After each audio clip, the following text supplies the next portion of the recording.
నమస్కారం అందరికీ. నేను ఈరోజు మీకు ఎగ్జామ్స్లో ఫుల్ మార్క్స్ ఎలా స్కోర్ చేయాలని టిప్స్ ఇస్తాను. ఫస్ట్ మనం సాంస్క్రిట్ని చూద్దాము. సాంస్క్రిట్లో మనకి వాళ్ళు ఇచ్చే క్వశ్చన్ పేపర్ ఉంటుంది కదా, ఆ క్వశ్చన్ పేపర్లో వాళ్ళు ఎలా క్వశ్చన్స్ ఇస్తారో ఆ క్వశ్చన్ సీక్వెన్స్లోనే మీరు ఆన్సర్స్ కూడా రాయాలి. ఒకవేళ మీకు ఆన్సర్స్ గుర్తు రాకపోయింది అనుకోండి, ఎందుకంటే సాంస్క్రిట్లో సింగిల్ లైన్ ఆన్సర్స్ ఉంటాయి కాబట్టి దానికి కొంచెం ప్లేస్ లీవ్ చేసి నెక్స్ట్ ఆన్సర్ రాయండి. ఎప్పుడైతే ఆన్సర్ గుర్తొస్తుందో అప్పుడు వెళ్ళి అక్కడ ఆన్సర్ ఫిల్ చేసేసేయండి. ఆన్సర్ రివర్స్లో అంటే సీక్వెన్స్ లో రాయకపోవడం వల్ల ఇన్విజిలేటర్ ఎవరైతే ఉంటారో అంటే కరెక్షన్ చేసే వాళ్ళు ఎవరైతే ఉంటారో వాళ్ళు కరెక్షన్ చేసేటప్పుడు వాళ్ళకి వెతుక్కోవడానికి చాలా కష్టంగా ఉంటుంది కాబట్టి వాళ్ళకి చిరాకు వస్తుంది కరెక్షన్ చేసేటప్పుడు. సో వాళ్ళు మనకి ఫుల్ మార్క్స్ ఇవ్వరు కాబట్టి మనం అలా చేయకూడదు. ఇంక ఇలా మీకు బుక్లెట్ వస్తుంది. ఈ బుక్లెట్ లో 24 లైన్స్ ఉంటాయి. అంటే ఈచ్ పేపర్ 24 లైన్స్ ఉంటాయి ప్లస్ 24 పేజెస్ ఉంటాయి. అలాంటిది ఒక బుక్లెట్ ఇస్తారు మీకు. ఆ బుక్లెట్ లో మొత్తం ఫిల్ చేయాలి మీ ఆన్సర్స్ అన్ని. మీకు ఎక్స్ట్రా బుక్లెట్ ఇవ్వరు. సో మీరు ఇచ్చిన 24 లైన్స్ ఈచ్ పేజ్ కి ఇంకా 24 పేజెస్ ఇస్తారు బుక్లెట్ లో, వీటిలోనే ఫిల్ చేయాలి. సో మీరు ఏం చేయాలంటే రాసేటప్పుడు ఇది ఒకవేళ మీకు మీ బుక్లెట్ అనుకోండి, ఇలా ఇస్తే మీరు ఏం చేయాలి, ఫస్ట్ ఇక్కడ ఒక లైన్ కొట్టాలి. బుక్లెట్ లో లైన్ కొట్టి ఆ లైన్ ఏదైతే మీరు కొట్టిన ఇలా లైన్ కొట్టాలి. లైన్ కొడితే ఏమైతుంది అంటే ఇప్పుడు మీరు ఏదైతే క్వశ్చన్ నంబర్స్ రాస్తారో ఇట్లా ఫస్ట్ క్వశ్చన్ అని ఇక్కడ బుక్లెట్ లో సందులో రాస్తే మీకు కొంచెం ఇన్విజిలేటర్ కరెక్షన్ చేసేటప్పుడు కనబడకపోవచ్చు. సో మీరు ఏం చేయాలంటే కొంచెం ఇక్కడ ఒక లైన్ ఇంకోటి కొట్టి వాళ్ళు ఇచ్చిన లైన్ కంటే కొంచెం ఎక్స్ట్రా లైన్ కొట్టి అందులో క్వశ్చన్ నంబర్ ఇట్లా ఆన్సర్ రాస్తే వాళ్ళకి ఈజీగా అర్థమవుతుంది. సో ఇలా రాయడం వల్ల ఫుల్ మార్క్స్ స్కోర్ చేయొచ్చు. నెక్స్ట్ ఇప్పుడు మనం వేరే సబ్జెక్ట్ చూద్దాం. ఇంగ్లీష్ లో మనకు మెయిన్ గా ఎక్కువ దేనికి మార్క్స్ వస్తాయి, 40 మార్క్స్ మనకి క్వశ్చన్ ఆన్సర్స్ ఉన్నాయి, 60 మార్క్స్ ఏమో బిట్స్ కు ఉన్నాయి. సో ఇప్పుడు క్వశ్చన్ ఆన్సర్స్ ఎలా రాయాలంటే ప్రతి క్వశ్చన్ కి ఇంట్రడక్షన్, కాంటెక్స్ట్, ఎక్స్ప్లెనేషన్ ఇంకా కన్క్లూజన్ కంపల్సరీగా రాయాలి. ఇంట్రడక్షన్ అంటే మీరు ఏదైతే క్వశ్చన్ రాస్తున్నారో ఆ క్వశ్చన్ ఏ లెసన్ కి రిలేటెడ్ ఉంది, అంటే ఏ పోయం కి రిలేటెడ్ ఉంది, ఏ లెసన్ కి రిలేటెడ్ ఉంది అని చెప్పి ఆ ఇంట్రడక్షన్ లో రాయాలి. తర్వాత కాంటెక్స్ట్ లో మీరు ఎవరైతే పోయెట్ ఉంటారో ఆయన గురించి రాయాలి. పోయెట్ అన్న ఆథర్ అన్న ఎవరైనా ఉంటారు కదా వాళ్ళ గురించి ఎక్స్ప్లెయిన్ చేయాలి కాంటెక్స్ట్ లో. తర్వాత ఎక్స్ప్లెనేషన్ లో మీకు ఇచ్చిన క్వశ్చన్ లో ఉన్న సెంటెన్స్ దేని గురించి ఇచ్చినారు, ఆ క్వశ్చన్ దేని గురించి ఉంది అని చెప్పి మొత్తం ఎక్స్ప్లెయిన్ చేయాలి. ఎక్స్ప్లెయిన్ చేసినాక లాస్ట్ కి మీకు ఏదైతే కన్క్లూజన్ వస్తుందో దాన్ని కూడా రాయాలి. మీరు ఈ 4 హెడ్డింగ్స్ రాస్తేనే మీకు ఇంగ్లీష్ లో ఫుల్ మార్క్స్ వేస్తారు ఈచ్ క్వశ్చన్ కి, లేకపోతే కట్ చేస్తారు. ఇంకా గ్రామర్ కూడా ప్రాపర్ గా రాయాలి, ఏం స్పెల్లింగ్ మిస్టేక్స్ లేకుండా. ఇంకా ఇంగ్లీష్ లో మనకి బిట్స్ ఉన్నాయి కదా 60 మార్క్స్ వి. బిట్స్ ఎలా రాయాలంటే చాలా మంది కన్ఫ్యూజ్ అవుతారు బిట్స్ ఎలా రాయాలని చెప్పి. వాళ్ళు యాక్చువల్ గా మనకి క్వశ్చన్ పేపర్ లో ఇస్తారు. ఒకవేళ వాళ్ళు క్వశ్చన్ పేపర్ లో రీరైట్ అని ఇస్తేనే మనం ఫుల్ సెంటెన్స్ రాయాలి క్వశ్చన్ పేపర్ లో ఇంగ్లీష్ లో. ఒకవేళ వాళ్ళు రీరైట్ అని ఇవ్వకపోతే ఏమైనా నార్మల్ గా ఆర్టికల్స్ అలా ఉంటాయి కదా, అప్పుడు క్వశ్చన్ నంబర్ అంటే ఒకవేళ ఫస్ట్ దాని ఆన్సర్ అనుకోండి, ఇట్లా ఫస్ట్ ఆన్సర్ అని ఇట్లా సింపుల్ గా రాసేస్తే సరిపోతుంది. సెకండ్ ఆన్సర్ అండ్ ఇలా రాస్తే సరిపోతుంది. అంటే మీరు బిట్స్ ఎప్పుడైతే రాస్తారో వాళ్ళు రీరైట్ అని ఇవ్వకపోతే సెంటెన్స్ మొత్తం రాయకండి, మీకే టైం వేస్ట్ అవుతుంది. ఎందుకంటే ఇంగ్లీష్ లో క్వశ్చన్ ఆన్సర్స్ చాలా లాంగ్ ఉంటాయి కాబట్టి మీరు బిట్స్ మీద ఎక్కువ టైం వేస్ట్ చేయకండి. అయినా బిట్స్ ఎక్కువ మార్క్స్, బట్ బిట్స్ మీరు సెంటెన్స్ మొత్తం రాసినా కూడా రాయొచ్చు, బట్ మీకే టైం వేస్ట్ అవుతుంది. ఇట్లా నార్మల్ గా ఆన్సర్ రాసిస్తే వాళ్ళు ఇట్లా ఈజీగా కరెక్షన్ చేసుకుంటారు. సో మీకు ఫుల్ మార్క్స్ వస్తాయి. ఎందుకంటే ఎవరైతే కరెక్షన్ చేస్తారో ఆయనకి ఎక్కువ స్ట్రెస్ గా ఇరిటేటింగ్ అనిపించదు కాబట్టి మీరు ఇట్లా ఆన్సర్స్ రాసేస్తే ఆయన ఈజీగా ఇట్లా కరెక్షన్ చేసుకుంటూ వెళ్ళిపోతాడు. సో దాంట్లో కూడా మీకు కొంచెం ఎక్కువ మార్క్స్ అంటే మంచి ఇంప్రెషన్ వచ్చి కొంచెం ఎక్కువ మార్క్స్ స్కోర్ చేయొచ్చు. తర్వాత ఏం చూద్దాం మనము, సివిక్స్ లో మనకి ఏముంటాయి, short question answers, long question answers ఉంటాయి. సో మనం కంపల్సరీగా సివిక్స్ లో ఏం చేయాలంటే ఇంట్రడక్షన్, ఎక్స్ప్లెనేషన్, కన్క్లూజన్ అని రాయాలి. మీరు ఏవైతే లాంగ్ ఆన్సర్స్ రాస్తున్నారో వీటికి ఇంట్రడక్షన్ అంటే మీరు తీసుకున్న క్వశ్చన్ ఉంది కదా ఆ క్వశ్చన్ గురించి రాయాలి. రాసిన తర్వాత ఎక్స్ప్లెనేషన్ అంటే ఆన్సర్ రాయాలి. రాసిన తర్వాత లాస్ట్ కన్క్లూజన్, మీకు ఏమైతే ఆ క్వశ్చన్ నుంచి ఏం నాలెడ్జ్ వచ్చిందో ఆ కన్క్లూజన్ లో రాయండి. అలానే లాంగ్ క్వశ్చన్ ఆన్సర్స్ కి షార్ట్ క్వశ్చన్ ఆన్సర్స్ కూడా ఇంట్రడక్షన్ రాస్తే మంచిది. చాలా మంది ఎవరు చెప్పరు రాయమని చెప్పి, బట్ రాస్తే ఫుల్ మార్క్స్ వేస్తారు. ఇంకా 2 మార్క్స్ క్వశ్చన్స్ ఉంటాయి కదా సివిక్స్ లో ఏవైతే 2 మార్క్స్ క్వశ్చన్స్ ఉంటాయో అవి పాయింట్ వైజ్ రాయండి. లాంగ్ ఆన్సర్స్ ఇంకా షార్ట్ ఆన్సర్స్ ఉంటాయి కదా అవి మీరు ప్యాసేజెస్ లో పారాగ్రాఫ్స్ లాగా రాసుకోవచ్చు.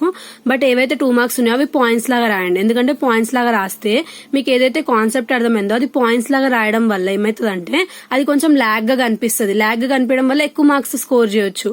సో ఎక్కువ మార్క్స్ స్కోర్ చేయొచ్చు కాబట్టి ఎప్పుడన్నా సివిక్స్ లో 2 మార్క్స్ ఏవైతే ఉంటాయో అవి పాయింట్స్ లాగా రాయండి. పాయింట్స్ లాగా రాసి ఎన్ని పాయింట్స్ రాయాలి, 2 మార్క్స్ కదా, సో మినిమం 4 or 5 పాయింట్స్ రాయాలి. 4 or 5 పాయింట్స్ రాస్తేనే మీకు సివిక్స్ లో వాళ్ళు 2 మార్క్స్ కి 2 మార్క్స్ కంప్లీట్ గా ఇస్తారు.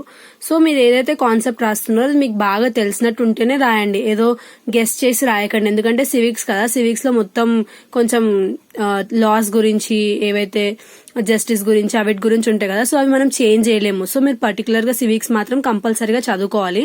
సో ఏవైతే 2 మార్క్స్ ఉన్నాయో, నేను అవి ఇంపార్టెంట్ క్వశ్చన్స్ ఏవైతే ఉన్నాయో అవి నా వీడియోలో చెప్పాను. ఒకవేళ మీకు ఏవైతే ఇంపార్టెంట్ క్వశ్చన్స్ ఉన్నాయో అవి తెలియకపోతే ఒకసారి నా వీడియోని చెక్ చేయండి. షార్ట్ వీడియోనే ఉంటుంది, ఒకసారి చెక్ చేస్తే మీకు తెలుస్తుంది important questions. So 2 marks 4 to 5 points రాసిస్తే ఫుల్ మార్క్స్ వచ్చేస్తాయి. ఇంకా దాన్ని ఎట్లా అటెంప్ట్ చేయాలంటే ఇంట్రడక్షన్ రాయాలి, ఎక్స్ప్లెనేషన్ రాయాలి, కన్క్లూజన్ రాయాలి. ఇంకా ఏదైతే లాంగ్ ఆన్సర్స్ ఉన్నాయో వీటిని కొంచెం లెంతీగా రాయడానికి ట్రై చేయండి. లెంతీగా రాస్తేనే వాళ్ళు ఫుల్ మార్క్స్ వేస్తారు. షార్ట్ గా రాస్తే ఏం ఫుల్ మార్క్స్ వేయరు, ఎక్కడో ఒక దగ్గర 2-3 మార్క్స్ కట్ చేస్తారు. సో కొంచెం చూసి మంచిగా రాయండి. Next commerce. ఇప్పుడు మనకు కామర్స్ లో ఏముంటుంది అంటే 50 మార్క్స్ కామర్స్ ఉంటుంది, 50 మార్క్స్ అకౌంటెన్సీ ఉంటుంది. సో ఇప్పుడు 50 మార్క్స్ కామర్స్ ఉంటుంది కదా, అక్కడ క్వశ్చన్ ఆన్సర్స్ ఉంటాయి కదా. క్వశ్చన్ ఆన్సర్స్ మీరు ఏం చేయాలంటే, ఒకవేళ డిఫరెన్సెస్ ఉన్నాయి అనుకోండి, నీట్ గా బాక్స్ కొట్టాలి. నీట్ గా బాక్స్ కొట్టి నీట్ గా ఎక్స్ప్లెయిన్ చేయాలి. ఎక్స్ప్లెనేషన్ చేసేటప్పుడు పాయింట్స్ లాగా చేయండి, డిఫరెన్సెస్ రాసేటప్పుడు నీట్ గా పాయింట్స్ లాగా చేసిన తర్వాత మళ్ళీ ఏదైతే 2 మార్క్స్ ఉన్నాయో 2 మార్క్స్ లో కూడా అక్కడ కూడా పాయింట్స్ లాగానే రాయండి. కామర్స్ లో కూడా పాయింట్స్ లాగా రాస్తే అక్కడ కూడా కొంచెం మంచిగా కనిపిస్తుంది. ఇంకా ల్యాగ్ కూడా అవుతుంది, కొంచెం ల్యాగ్ అవ్వడం వల్ల, అంటే వాళ్ళు కొంచెం లెంతీగా అనిపిస్తే ఆన్సర్ ఫుల్ మార్క్స్ వేస్తారు కాబట్టి. ఇంకా ఏదైతే ప్రాబ్లమ్స్ ఉన్నాయో ఆ ప్రాబ్లమ్స్ రాసేటప్పుడు, ఇప్పుడు కామర్స్ ఒక పేజ్ లో ఎండ్ అయిపోయింది అనుకోండి, ఇక్కడతో ఎండ్ అయిపోయింది అనుకోండి, నెక్స్ట్ పేజ్ అంటే నెక్స్ట్ పేజ్ లో సెక్షన్ డి నుంచి ఉంటుంది అనుకుంటాం maybe accounts. So section D అని చెప్పి పెద్ద హెడ్డింగ్ పైన పెట్టి ఈచ్ పేపర్ లో ఒక్కొక్క ప్రాబ్లం వచ్చేలాగా ట్రై చేయండి. అంటే ఒక పేపర్ లో, సింగిల్ పేపర్ లో ఒక ప్రాబ్లం, 3 కాలమ్ క్యాష్ బుక్ ఉందనుకోండి, ఒక సింగిల్ పేపర్ దానికి, తర్వాత ఇంకొక పేపర్ లో మళ్ళీ నెక్స్ట్ ఇంకొక ప్రాబ్లం. ఒకటే పేపర్ లో 3 కాలమ్ క్యాష్ బుక్, మళ్ళీ ఫైనల్ అకౌంట్స్ అట్లా ఇరికియకుండా సింగిల్ పేపర్ లాగా అంటే రాస్తే మంచిగా అనిపిస్తుంది. ఇంకొకటి ఏంటంటే అకౌంట్స్ లో టిప్ ఏంటంటే, ఇప్పుడు మీకు బుక్లెట్ వస్తుంది కదా, బుక్లెట్ రాగానే మీరు ఏం చేయాలంటే, మీకు 24 పేపర్స్ వస్తాయని చెప్పాను కదా బుక్లెట్ లో. సో 24 పేపర్స్ లో నుంచి మీకు ఎన్ని ప్రాబ్లమ్స్ ఉన్నాయో చూసుకోండి క్వశ్చన్ లో, ఎగ్జామినేషన్ లో. సో ఇప్పుడు ఎగ్జామినేషన్ లో ఒకవేళ 5 ప్రాబ్లమ్స్ ఉన్నాయి అనుకోండి, సో మీరు ఏం చేయండి అంటే కౌంట్ చేసుకోండి, 24 పేపర్ ని కౌంట్ చేసుకోండి, మళ్ళీ 23 పేపర్ ని కౌంట్ చేసుకోండి, ఫ్రంట్ బ్యాక్ అట్లా కౌంట్ చేసుకొని 5 పేపర్స్ వచ్చేలాగా చూసుకొని దాన్ని లీవ్ చేసేసేయండి. లీవ్ చేసేసి అక్కడ ఒక మార్క్ పెట్టుకోండి, ఏదైనా డాట్ మార్క్ పెట్టుకుని అప్పుడు కామర్స్ స్టార్ట్ చేయండి ఫ్రంట్ నుంచి. ఎందుకంటే మీరు ఫ్రంట్ నుంచి కామర్స్ స్టార్ట్ చేసేటప్పుడు మీరు ఒకవేళ థియరీని ల్యాగ్ చేసుకుంటూ పోయినారు అనుకోండి, తర్వాత మీకు ప్రాబ్లమ్స్ కి అక్కడ ప్లేస్ సరిపోతుందా లేదా మీకు తెలియదు కదా. సో మీరు ఇట్లా వెనకాల నుంచి ఎన్ని ప్రాబ్లమ్స్ ఉన్నాయో అన్నిటికీ సింగిల్ ప్రాబ్లమ్ కి సింగిల్ పేజ్ లీవ్ చేసుకుంటూ వెళ్ళి ఎక్కడ వరకు అయితే ప్రాబ్లమ్స్ వస్తే అక్కడ ఒక మార్క్ పెట్టేసుకొని స్టార్టింగ్ నుంచి మీరు కామర్స్ రాసుకుంటూ వచ్చినారు అనుకోండి, మీకు ఒక ఐడియా వస్తుంది. ఇప్పుడు ఒకవేళ నేను ఇక్కడ వరకు థియరీ రాసేస్తే అప్పుడు నాకు ప్రాబ్లమ్స్ కి ఇంకా ప్లేస్ సరిపోదని ఐడియా వచ్చి మీరు కొంచెం థియరీని లెంత్ తగ్గిస్తారు. ఒకవేళ మీరు అట్లనే గుడ్డిగా ఏదైతే మొత్తం ఉన్నాయో అంటే థియరీ మొత్తం రాసుకుంటూ పోయినాక లాస్ట్ కి ప్రాబ్లమ్స్ కి ఒక 4 పేపర్స్ మిగిలినాయి అనుకోండి, ఆ 4 పేపర్స్ లో మొత్తం ప్రాబ్లమ్స్ ఇరికిచ్చినారు అనుకోండి, ఇన్విజిలేటర్ అంటే కరెక్షన్ చేసే వాళ్ళు ఎవరైతే ఉన్నారో వాళ్ళకి ఆడ ఏం రాసిండ్రో మీరు నంబర్స్ కనబడక, అది కనబడక, అంటే ఎలా అటెంప్ట్ చేసినారో ఎంట్రీస్ కనబడక మొత్తం కట్ చేసేస్తాడు. సో అట్లా చేయకుండా ఏం చేయండి, ఫస్ట్ మీకు ఇచ్చే బుక్లెట్ లో 24 పేపర్స్ ఉంటాయి కదా, ఆ 24 పేపర్స్ అంటే బ్యాక్ సైడ్ నుంచి కౌంట్ చేసుకోండి ప్రాబ్లమ్స్ ఎన్ని రాస్తారో మీరు క్వశ్చన్ పేపర్ లో.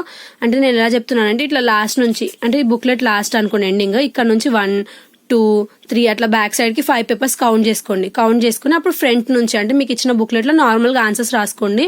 ఇప్పుడు మీరు మార్క్ చేసుకున్నారు కాబట్టి ఎక్కడ నుంచి అయితే ప్రాబ్లమ్స్ సరిపోతాయి అని చెప్పి, సో మీకు ఒక ఐడియా వస్తుంది ప్రాబ్లమ్స్ ఇక్కడ నుంచి స్టార్ట్ అవుతాయి, లేకపోతే నాకు ప్లేస్ సరిపోదు అని చెప్పి మీరు లెంత్ తగ్గియడం అన్నా లేదంటే ఏదో ఒకటి మేనేజ్ చేసుకోవచ్చు. ఇంకొకటి ఏంటంటే, మీరు అకౌంట్స్ రాసేటప్పుడు ఇంకా ఎకనామిక్స్ రాసేటప్పుడు పేజెస్ ని మాత్రం చాలా మంచిగా చూసుకోవాలి. ఎందుకంటే అవి చాలా లెంతీ ఆన్సర్స్ ఉంటాయి కాబట్టి మీరు ఏం చేస్తారు, లెంత్ ఎక్కువ పెంచుకుంటూ రాస్తారు. రాయడం వల్ల ఏమవుతుంది, మీకు లాస్ట్ గా పేజెస్ సరిపోకపోవడం వల్ల మీరు ఏం చేస్తారు, ఆన్సర్ వదిలేయడం వల్ల మార్క్స్ కట్ అవుతాయి. మీకు ఆన్సర్ వచ్చు బట్ మీకు ఆడ ప్లేస్ లేకపోవడం వల్ల మీరు రాయరు, ఆన్సర్ మార్క్స్ పోతాయి. సో మీరు ఏం చేయాలంటే, మీరు మీ ప్రెజెంటేషన్ ని చాలా చాలా మంచిగా ప్రెజెంట్ చేయాలి. ఇప్పుడు ఒకవేళ లాంగ్ ఆన్సర్ ఉందనుకోండి, ఎంత పేజ్ రాస్తే నాకు నెక్స్ట్ ఆన్సర్స్ అన్ని మంచిగా సరిపోతాయి. మీకు ఆల్రెడీ మీరు చదువుకుని ఉంటారు కాబట్టి మీకు ఎంత లెంత్ వస్తుంది ఆన్సర్ అని తెలుస్తుంది కదా పేపర్లో. సో ఎంత లెంత్ వస్తుంది అని తెలిసినప్పుడు మీరు ఏం చేయాలి, ముందే మీకు బుక్లెట్ ఇవ్వగానే ఈ ఆన్సర్ ఇంత వస్తుంది, ఈ ఆన్సర్ ఇంత వస్తుంది, సో ఇట్లా వస్తే నాకు సెట్ అవుతుంది, అన్ని ఆన్సర్స్ సరిపోతాయి అని చెప్పి మీరు ముందే ఫిక్స్ అవ్వాలి. లేదు నాకు బుక్లెట్ వచ్చేసింది రాసేస్తా అని చెప్పి దాని ఆన్సర్స్ అన్ని రాసుకుంటూ పోయారు అనుకోండి. కొంతమంది ఏం చేస్తారంటే ఎస్ఏ ఆన్సర్స్ అని చెప్పి ఒక 3-4 పేజెస్ రాసుకుంటూ పోతారు. అక్కడే 4 అక్కడనే చాలా చాలా పేజెస్ పోతాయి. సో అలా కాకుండా మీరు టైం మేనేజ్మెంట్ కూడా మంచిగా చేసుకోవాలి. ఇంకొకటి ఈ పేపర్స్ కూడా మీరు పేపర్ ఇవ్వగానే ఫస్ట్ చూసుకోవాలి మీ ఆన్సర్ లెంత్ మీకు ఎంత వస్తుందో, అన్ని సరిపోతున్నాయో చూసుకొని, ఒకవేళ అన్ని సరిపోకపోతే కొంచెం లెంత్ తగ్గించి రాయడం చూసుకోవాలి. మీకు ఎట్లైనా స్టార్టింగ్ 15 minutes క్వశ్చన్ పేపర్ చదువుకోమని ఇస్తారు కదా, ఆ టైంలో మీరు ఇదంతా చేయొచ్చు. నెక్స్ట్ ఇంకేంటంటే ఏవైతే కామర్స్లో మీరు థియరీ రాస్తారు కదా బిట్స్ అన్ని ABCD, ఇవన్నీ కామర్స్లో థియరీ. తర్వాత ABC ఏమో కామర్స్ లో థియరీ, D నుంచి అకౌంట్స్ స్టార్ట్ అవుతుంది కదా. తర్వాత లాస్ట్ కి అంటే అకౌంట్స్ అన్నీ అయిపోయిన తర్వాత అకౌంట్స్ లో ఏవైతే 2 marks ఉంటాయి కదా, అవి ఏం చేయండి, మీరు ఈ కామర్స్ లో థియరీ అయిపోయిన తర్వాత అకౌంట్స్ 2 marks కూడా రాసేసేయండి. అప్పుడు మీ థియరీ అంతా అయిపోతుంది. అప్పుడు మీరు డైరెక్ట్ ప్రాబ్లమ్స్ మీద కాన్సన్ట్రేట్ చేయొచ్చు. లేకపోతే మళ్ళీ ఏమవుతుంది అంటే మీరు ప్రాబ్లమ్స్ రాసిన తర్వాత మళ్ళీ మీకు 2 marks ఇంకా రాసేట్టు ఉంటాయి. సో అలా అయితే మీకు కొంచెం కష్టం అనిపిస్తుంది. అంటే అప్పుడే ప్రాబ్లమ్స్ చేసి ఉన్నారు, మళ్ళీ థియరీ రాయాలంటే హెడ్ఏక్ అవుతుంది. సో ఏం చేయండి, ఫస్ట్ కామర్స్ లో ఉన్న క్వశ్చన్ ఆన్సర్స్ అన్ని కంప్లీట్ చేసేసేయండి. ఏవైతే A బిట్ ఉంది, B బిట్ ఉంది, C బిట్ ఉందో కంప్లీట్ చేసేసిన తర్వాత ఏవైతే అకౌంట్స్ లో 2 marks ఉంటాయి కదా, అకౌంట్స్ లో 2 marks అవి రాసేసేయండి. రాసేసిన తర్వాత అప్పుడు ప్రాబ్లమ్స్ దగ్గరికి వెళ్ళండి. ప్రాబ్లమ్స్ దగ్గరికి వెళ్ళి అవి కంప్లీట్ చేసుకోండి. అప్పుడు మీకు ఎండింగ్ అంటే టైం అయిపోయే వరకు మొత్తం ప్రాబ్లమ్స్ చేసుకోవచ్చు మీరు. అప్పుడు మీకు చాలా టైం ఉంటుంది, ఇంకా మీకు స్ట్రెస్ ఫ్రీ ఉంటుంది. ఓన్లీ ప్రాబ్లమ్స్ చేసేది ఉంటుంది కాబట్టి మీరు కూల్ మైండ్తో చేసుకోవచ్చు. నెక్స్ట్ ఎకనామిక్స్లో అయితే ఇంకా చెప్పే అవసరమే లేదు. ఆన్సర్స్ ఎంతెంత లెంత్ రాస్తే అంతంత మార్క్స్ వస్తాయి. సో మీరు ఎంత లెంత్ రాస్తే మీకు అంత మార్క్స్ స్కోర్ చేస్తారు. నేను ఏవైతే ఇంపార్టెంట్ క్వశ్చన్స్ ఉన్నాయో అవన్నీ నా ప్రీవియస్ వీడియోలో చెప్పాను. ఒకవేళ ఎవరికైనా ఐడియా లేకపోతే వెళ్ళి చెక్ చేయండి. ఎకనామిక్స్లో ఏం లేదు, జస్ట్ మీకు ఇంపార్టెంట్ క్వశ్చన్స్ చెప్పాను, అవి ఒకసారి వెళ్ళి చదువుకోండి. ఇచ్చిన క్వశ్చన్స్నే మీరు లెంతీగా అంటే ల్యాగ్ చేసుకుంటా రాయాలి. ఎకనామిక్స్ అంటేనే కొంచెం చాలా లెంతీగా రాయాల్సి వస్తుంది. సో లెంత్ చేసుకుంటా రాయాలి. ఇప్పుడు ఎకనామిక్స్ సబ్జెక్ట్లో మీకు ఫస్ట్ లాంగ్ ఉంటాయి, లాంగ్ ఆన్సర్స్, లాంగ్ క్వశ్చన్స్ ఉంటాయి. తర్వాత షార్ట్ క్వశ్చన్స్ ఉంటాయి. తర్వాత వెరీ షార్ట్ ఉంటాయి. First long answers minimum 2 papers రాసిన అనుకో, 2 papers ఒక్కొక్క ఆన్సర్ 2 papers రాయాలి. 3 question answers రాయాలి అట్లా. తర్వాత మళ్ళీ షార్ట్ ఆన్సర్స్ మినిమం 1.5 page అయినా రాయండి, 1.5 page. మళ్ళీ వెరీ షార్ట్లో కూడా పాయింట్స్ లాగా రాయండి, పాయింట్స్. ఇప్పుడు ఇక్కడ ఇవి ఆన్సర్స్ అన్ని లెంత్ ఉంటేనే ఎక్కువ మార్క్స్ వేస్తారు కాబట్టి ఒక 5 points రాయండి. కాన్సెప్ట్ మంచిగా అర్థమయ్యేలాగా క్లారిటీగా, ఏమైనా గ్రాఫ్స్ ఉంటే కూడా ఆ గ్రాఫ్స్ని మంచి నీట్గా హైలైట్ చేసి రాయండి. బాక్సెస్ ఉన్నా కూడా బాక్సెస్కి కొంచెం మంచిగా హైలైట్ చేసి, అంటే పెన్సిల్తో నీట్గా లైన్స్ మంచిగా గీసి. బాక్సెస్ ఉంటాయి కదా, వీటికి పెన్స్ యూజ్ చేయకండి. బాక్సెస్ ఏవైతే ఉంటాయో అవి పెన్సిల్తోనే గీయండి. పెన్ యూజ్ చేస్తే గలీజ్గా అనిపిస్తుంది. ఇంకా ఏవైతే ఇంక్ లీక్ అయ్యే పెన్స్ ఉంటాయో అవి యూజ్ చేయకండి. ఇంకా జెల్ పెన్ అయితే అస్సలు యూజ్ చేయొద్దు. ఎగ్జామ్లో, ఎందుకంటే చాలా గలీజ్గా అనిపిస్తుంది, స్ప్రెడ్ అవుతుంది కాబట్టి. ఓన్లీ మీరు black and blue normal ball pens use చేయండి. వీటితో అయితే మంచిగా రాయొచ్చు. ఇంకా స్పీడ్గా మీది ఏది కంఫర్టబుల్గా స్పీడ్గా రాయొచ్చో ఆ పెన్స్ యూజ్ చేయండి. ఇంకా ఇవే మీరు జస్ట్ ఈ సబ్జెక్ట్స్లో ఇంపార్టెంట్ క్వశ్చన్స్ నేర్చుకొని ఇప్పుడు నేను చెప్పిన విధంగా అటెంప్ట్ చేస్తే మీరు ఫుల్ మార్క్స్ స్కోర్ చేయొచ్చు. జస్ట్ మీ హ్యాండ్ రైటింగ్ కూడా అంత అవసరం లేదు. ఒకవేళ మీరు ప్రెజెంటేషన్ మంచిగా ఇస్తే, ఒకవేళ మీరు ఇట్లా ఇంట్రడక్షన్, కాంటెక్స్ట్, ఎక్స్ప్లెనేషన్ ఇట్లా అన్ని రాస్తారు కదా, రాసిన తర్వాత లాస్ట్కి మొత్తం అంటే మీరు రాసినప్పుడు అప్పుడే లైన్స్ కొట్టుకుంటూ కూర్చుంటే ఆన్సర్ రాయడానికి టైం సరిపోదు. సో మొత్తం first introduction, context, explanation, conclusion అని చెప్పి అంతా రాసేసి ఆన్సర్ మొత్తం కంప్లీట్ అయిపోయినాక, అంటే ఇంగ్లీష్లో 10 question answers రాయాలి కదా, 10 question answers రాయాలి కాబట్టి ఆ 10 question answers మొత్తం అయిపోయిన తర్వాత లాస్ట్కి ఇంట్రడక్షన్, కాంటెక్స్ట్, ఎక్స్ప్లెనేషన్, ఇట్లా కన్క్లూజన్ ఇవన్నీ హెడ్డింగ్స్ రాస్తారు కదా, దీనికి పెన్సిల్తోని ఇట్లా అండర్లైన్ చేయండి లాస్ట్లో మొత్తం ఎగ్జామ్ అయిపోయిన తర్వాత. ఇప్పుడు ఈ హెడ్డింగ్స్ ఏవైతే ఉన్నాయో ఇవన్నీ బ్లాక్ పెన్ యూజ్ చేయండి వీటికి. తర్వాత ఏవైతే మీకు మ్యాటర్ ఉందో అదంతా బ్లూ పెన్తో రాయండి. ఏం కలర్ పెన్స్ యూజ్ చేయాల్సిన అవసరం లేదు. కలర్ పెన్స్ యూజ్ చేయకుండా కూడా ఫుల్ మార్క్స్ వచ్చిన వాళ్ళు చాలా మంది ఉన్నారు. సో కలర్ పెన్స్ అవేం యూజ్ చేయకండి. నార్మల్గా black and blue pen use చేసి రాయండి.